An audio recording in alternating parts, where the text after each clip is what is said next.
I didn't feel anger when she said it. That would have been too easy. Nothing personal, she said, and I could hear the smile in her voice. The smile of someone who still believed they were in control. But it didn't matter. Her words, sharp as a blade, sliced through my calm. Nothing personal. That was a lie she told herself, not to protect me, but to soothe her own guilty conscience. She needed something to help her sleep at night. I didn't. For 9 years, we built this empire together. Brick by brick, sacrifice after sacrifice. She thought the promotion was a grand reward, the peak of everything we endured. She crowned herself the queen and saw me as nothing more than the silent partner, the provider. But in one cold, indifferent breath, she handed everything to him, her 22-year-old boyfriend.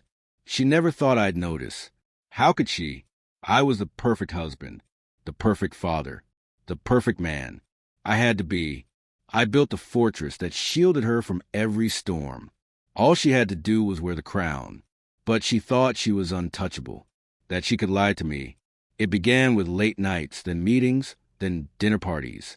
His name, Christian, slipped out too often, too casually. I wasn't blind.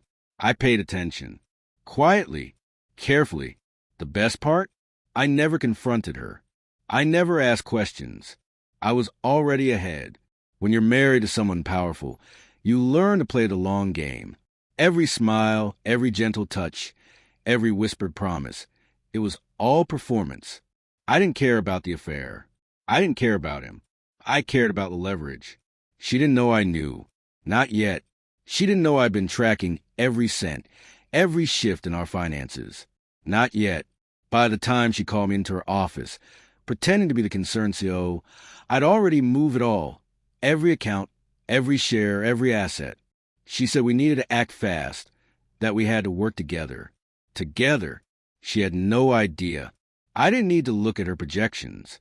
I already had the only numbers that mattered. The next day, I made the call. I withdrew every dollar from the 17 shell companies I had quietly built over the years. 72% of the company's revenue. Just like that. No one saw it coming. Not her. Not her board. Not her lawyers. She couldn't reach me. Not by phone, email, or legal threats. I let the silence grow, deep, echoing, suffocating. And soon, the calls poured in, first from her office, then her family, and finally from her. I didn't answer at first. I didn't need to hear her beg. But when I finally picked up, the silence between us was thick, electric. She hesitated. Her voice trembled. "What have you done?" I let the question sit. Then I answered, calm and cold. "What have I done? What have you done?" She made a broken sound, somewhere between a gasp and a cry. "This isn't about us, is it? It's about money. This is about—" "No," I cut in. "It's about respect." She laughed bitterly. "You're pathetic. I gave you everything. I made you who you are. Without me—" I stopped her again. "Without you, I would have had everything already." There was a pause. I could hear her trying to steady herself, trying to hold her mask in place. But it was too late. The cracks had already spread. "You think you've won," she whispered. "You're just destroying everything." I chuckled, hollow and sharp. "No, you destroyed everything. I'm just making sure you remember who's been pulling the strings all along." Silence again. Then she whispered, desperate, "Please don't do this." Too late. The call ended, and with it, so did her empire, her pride, the illusion she had built. Her young lover vanished. No one knew where he went. I didn't care.